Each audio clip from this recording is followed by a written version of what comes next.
Hello guys, welcome to full course of Tailwind CSS. तो ये हमारा टेलविन का लेक्चर 9 है और आज के वीडियो में हम बात करने वाले हैं मीडिया क्वेरी के बारे में। तो अब यहाँ पर टेलविन के अंदर मीडिया क्वेरी को अप्लाई करने का एक बहुत ही अच्छा तरीका दिया होता है। तो आज के वीडियो में हम उसी के बारे में बात करने वाले हैं। तो चलो अब मैं यहाँ पर फोल्डर को ओपन करता हूँ जिसके अंदर हमने यहाँ पर टेलविन सीएसएस को सेटअप किया था। तो अब टेलविन सीएसएस को कैसे सेटअप करते हैं अगर आपको उसके बारे में नहीं पता है तो उसके ऊपर मैंने यहाँ पर एक डिटेल वीडियो बनाया है। तो आप यहाँ पर टेलविन की जो प्लेलिस्ट है ना उसके अंदर से उस वीडियो को देख सकते हैं। हमने यहाँ पर लेक्चर 2 के अंदर टेलविन सीएसएस को सेटअप किया था। ओके, तो मैं प्लेलिस्ट के लिंक आपको डिस्क्रिप्शन में और आई बटन में प्रोवाइड करा दूंगा। तो आप वहाँ से उसे एक्सेस कर सकते हैं और उस वीडियो को देख सकते हैं। तो चलो अब मैं यहाँ पर डॉक्यूमेंटेशन को ओपन करता हूँ और अब यहाँ पर मैं लेफ्ट साइड के अंदर यहाँ पर मैं रिस्पॉन्सिव डिजाइन का ऑप्शन दिखाई देगा। तो मैं इसके अंदर जाना है। अब देखो यहाँ पर टेलविन के अंदर स्क्रीन को यहाँ पर 5 पार्ट में डिवाइड किया गया है। तो पहले स्क्रीन का नाम है एसएम। तो ये जो स्क्रीन है ना वो यहाँ पर 640 पिक्सल से यहाँ पर स्टार्ट होती है और ये यहाँ पर 767 पिक्सल तक यहाँ पर होती है। और जैसे यहाँ पर 768 हो जाता है तो उसके बाद यहाँ पर एमडी की स्क्रीन यहाँ पर स्टार्ट हो जाती है और ये जो स्क्रीन होती है ना वो यहाँ पर 1023 पिक्सल तक होती है। और जैसे यहाँ पर 1024 पिक्सल हो जाता है तो उसके बाद हमारी एलजी की स्क्रीन यहाँ पर स्टार्ट हो जाती है और ये एलजी की स्क्रीन यहाँ पर 1279 पिक्सल तक होती है। और जैसे यहाँ पर 1280 पिक्सल हो जाता है तो उसके बाद हमारी एक्सेल की स्क्रीन यहाँ पर स्टार्ट हो जाती है। ओके, और ये जो एक्सेल की स्क्रीन होती है ना वो यहाँ पर 1535 पिक्सल तक होती है। और जैसे यहाँ पर 1536 पिक्सल हो जाती है तो उसके बाद हमारी 2XL की स्क्रीन यहाँ पर स्टार्ट हो जाती है। तो अब हम बात करते हैं कि हम यहाँ पर कोई स्पेसिफिक स्क्रीन के ऊपर हम यहाँ पर स्टाइल को कैसे अप्लाई कर सकते हैं। तो हमें क्या करना है कि पहले हमें यहाँ पर स्क्रीन का नाम लिखना है, उसके बाद हमें यहाँ पर कॉलन बनाना है और उसके बाद हमें यहाँ पर क्लास का नाम लिखना है। तो अब उस स्क्रीन के ऊपर यहाँ पर स्टाइल अप्लाई हो जाएगी। देखो यहाँ पर एक एग्जाम्पल दिया है तो उसके थ्रू मैं आपको समझाता हूँ। तो देखो यहाँ पर पहले लिखा है W16। तो अब ये जो स्टाइल है ना वो यहाँ पर सभी स्क्रीन के ऊपर अप्लाई हो जाएगी और ये तब तक अप्लाई होगी जब तक यहाँ पर कोई स्पेसिफिक स्क्रीन को यहाँ पर डिफाइन नहीं किया गया होगा। जैसे कि देखो यहाँ पर लिखा है MD कॉलन और उसके बाद W32 को यूज किया गया है। तो अब इससे क्या होगा कि हमारी MD की जो स्क्रीन होगी ना इसके ऊपर यहाँ पर स्टाइल अप्लाई हो जाएगी। इनफैक्ट हमारे जो MD की स्क्रीन है ना इससे आगे वाली सभी स्क्रीन के ऊपर हमारी स्टाइल अप्लाई हो जाएगी। मतलब कि स्टाइल यहाँ पर MD और MD से आगे वाली सभी स्क्रीन के ऊपर अप्लाई हो जाएगी। ओके, पर अब देखो अगर हम ऐसा करते हैं कि हम यहाँ पर MD के बाद हम उसके आगे वाले जो स्क्रीन होती है ना उसे भी यहाँ पर डिफाइन करके स्टाइल को अप्लाई कर देंगे तो अब उस केस में यहाँ पर MD की जो स्टाइल होगी ना वो आगे वाले सभी के ऊपर अप्लाई नहीं होगी। जैसे कि देखो इस एग्जाम्पल के अंदर यहाँ पर MD के बाद यहाँ पर LG के ऊपर भी यहाँ पर स्टाइल को अप्लाई किया गया है और यहाँ पर लिखा है LG कॉलन और W48। तो अभी जो स्टाइल होगी ना वो यहाँ पर LG के ऊपर अप्लाई हो जाएगी। अब इसके साथ यहाँ पर LG से आगे वाली जो स्क्रीन है ना इसके ऊपर भी यहाँ पर स्टाइल अप्लाई हो जाएगी। तो अब ये तरीका होता है यहाँ पर मीडिया क्वेरी को अप्लाई करने का। हमें यहाँ पर क्या करना है कि पहले हमें यहाँ पर स्क्रीन का नाम लिखना है, उसके बाद हमें यहाँ पर कॉलन बनाना है और उसके बाद हमें यहाँ पर क्लास का नाम लिख देना है।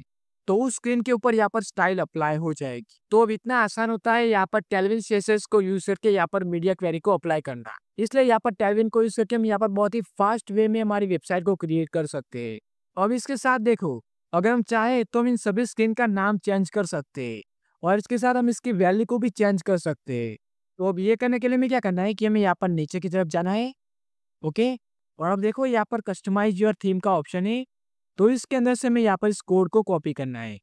ओके, तो मैं इसे यहाँ से कॉपी कर लेता हूँ और अब ये जो कोड है ना इसे हमें यहाँ पर input.css के अंदर लिखना है। तो मैं यहाँ पर input.css के अंदर जाता हूँ और हमें यहाँ पर इसे लिख देना है। ओके, और अब हम यहाँ पर स्क्रीन का नाम और उसकी वैल्यू को हम यहाँ पर चेंज कर सकते हैं और इसके साथ हम चाहे तो हम अपनी नई स्क्रीन को भी ऐड कर सकते हैं। जैसे कि देखो यहाँ पर एक्सेस नाम की कोई स्क्रीन अवेलेबल नहीं है तो हम यहाँ पर इसे ऐड कर सकते हैं। तो हमें क्या करना है कि पहले हमें यहाँ पर 2 डैश बनाने हैं, उसके बाद हमें यहाँ पर ब्रेक पॉइंट लिखना है और उसके बाद हमें यहाँ पर डैश बना के हमारी जो स्क्रीन होगी ना उसका हमें नाम लिखना है। पहले मैं इन दोनों को यहाँ से निकाल लेता हूँ।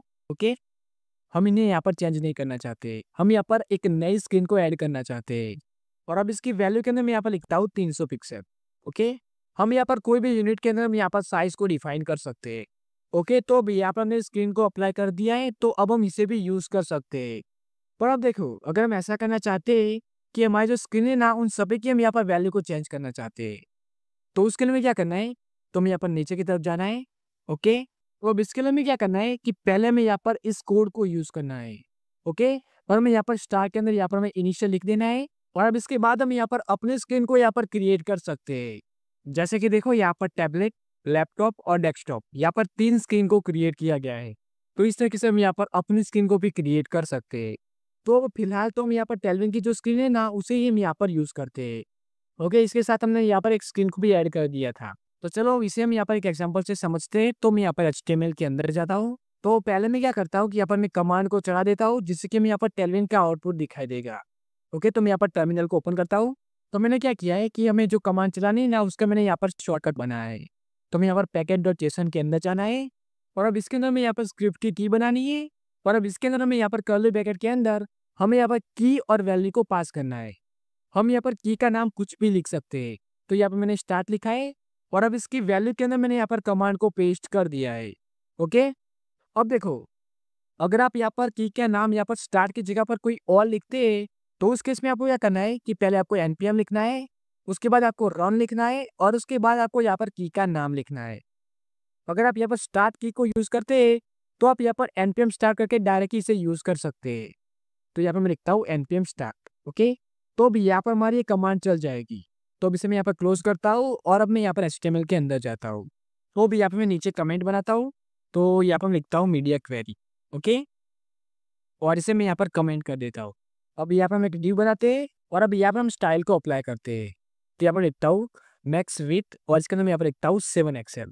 ओके, उसके बाद मैं यहाँ पर बैकग्राउंड को ऐड करता हूँ। तो यहाँ पर मैं लिखता हूँ बैकग्राउंड स्लेट और 200। ओके, तो इसे हम यहाँ पर यूज़ करते हैं। अब देखो, यहाँ पर मैंने MX विथ को यूज़ किया है ना, तो ये मैं यहाँ पर रिस्पॉन्सिव वेबसाइट बनाने में बहुत ही हेल्प करता है। ओके, तो अब मैं क्या करता हूँ कि हमने ऊपर यहाँ पर विथ को यूज़ किया है ना, तो उन सभी की जगह पर मैं यहाँ पर MX विथ को कर देता हूँ। ओके, तो मैं यहाँ पर कंट्रोल F2 दबाता हूँ, और अब मैं यहाँ पर लिखता हूँ मैक्स। ओके, तो अब यहाँ पर हमारी मैक्स विथ यहाँ पर अप्लाई हो जाएगी। यहाँ पर 2 बार ऐड हो चुकी है, तो मैं इसे यहाँ से निकाल लेता हूँ। ओके, तो अब ये ठीक हो जाएगा। और अब मैं क्या करता हूँ कि हमारा ये जो डिव है ना, इसके अंदर मैं यहाँ पर एक और डिव बनाता हूँ। और अब हम यहाँ पर मीडिया क्वेरी को यूज़ करते हैं। तो यहाँ पर मैं लिखता हूँ एक्सेस। ओके, तो हमने यहाँ पर ये स्क्रीन को क्रिएट किया था। तो इसके अंदर मैं यहाँ पर विथ को अप्लाई करता हूँ, और यहाँ पर मैं लिखता हूँ 200 पिक्सल। उसके बाद अब यहाँ पर SM की स्क्रीन को यूज़ करता हूँ, और इसके अंदर मैं यहाँ पर विथ को कर देता हूँ और 300 पिक्सल। उसके बाद अब मैं यहाँ पर LG की स्क्रीन को यूज़ करता हूँ, और अब इसके अंदर मैं यहाँ पर विथ को कर देता हूँ 400 पिक्सल। ओके, और अब मैं यहाँ पर हाइट को ऐड करता हूँ। तो हम यहाँ पर सेम ही हाइट को ऐड करते हैं। तो इसके अंदर मैं यहाँ पर लिखता हूँ 200 पिक्सल। ओके, उसके बाद मैं यहाँ पर बैकग्राउंड को ऐड कर देता हूँ। तो यहाँ पर मैं लिखता हूँ बीजी रेड, और यहाँ पर मैं लिखता हूँ बीजी रेड 300। ओके, अब इसे सेव करते हैं, और अब हम इसका आउटपुट देखते हैं। तो मैं यहाँ पर कोल आई के ऊपर क्लिक करता हूँ। तो हम यहाँ पर नीचे की तरफ जाते हैं। ओके, तो देखो यहाँ पर हमारा लेआउट आ चुका है। तो अब हम यहाँ पर इंस्पेक्ट करते हैं, और इसे हम देखते हैं कि ये रिस्पॉन्सिव हुआ है या नहीं। तो देखो, अभी हम यहाँ पर 400 पिक्सल की यहाँ पर स्क्रीन के ऊपर है। तो देखो, हमने यहाँ पर एक्सेस को यूज़ करके हमने यहाँ पर इस डिव की विड्थ को यहाँ पर 200 पिक्सल किया है। ओके, तो देखो यहाँ पर 200 पिक्सल हो चुका है। देखो यहाँ पर स्क्रीन की साइज यहाँ पर 400 पिक्सल है, तो ये यहाँ पर आधे पार्ट को यहाँ पर कवर कर रहा है। ओके, अब मैं क्या करता हूँ कि यहाँ पर स्क्रीन को बड़ा करता हूँ। तो हम यहाँ पर 600 तक करते हैं। तो देखो, जैसे यहाँ पर 640 हो गया, तो हमारा जो डिव था ना, उसकी विड्थ यहाँ पर इंक्रीज हो चुकी है, क्योंकि हमने यहाँ पर SM के ऊपर यहाँ पर विड्थ को हमने 300 पिक्सल किया है। ओके, तो अब यहाँ पर स्क्रीन को बड़ा करता हूँ, और अब हम यहाँ पर 1024 के ऊपर ले जाते हैं। ओके, तो देखो यहाँ पर हमारा जो डिव था ना, उसकी विड्थ यहाँ पर 400 पिक्सल हो चुकी है, क्योंकि हमने यहाँ पर LG के ऊपर हमने यहाँ पर विड्थ को 400 पिक्सल सेट किया है। ओके, तो अब इस तरीके से हम यहाँ पर मीडिया क्वेरी को यूज कर सकते हैं। ओके, तो अब ये था हमारा आज का वीडियो। अब नेक्स्ट वीडियो में हम बात करने वाले सूडो क्लास के बारे में, और उसके बाद हम यहाँ पर ट्रांजिशन की क्लासेस के बारे में बात करने वाले हैं। सो आई होप आज के वीडियो में मैंने आपको जो भी समझाया वो आपको समझ आ गया होगा। और अभी तक आपने हमारे चैनल को सब्सक्राइब नहीं किया है, तो प्लीज़ सब्सक्राइब कर देना। So thanks for watching, and I will meet you in next one.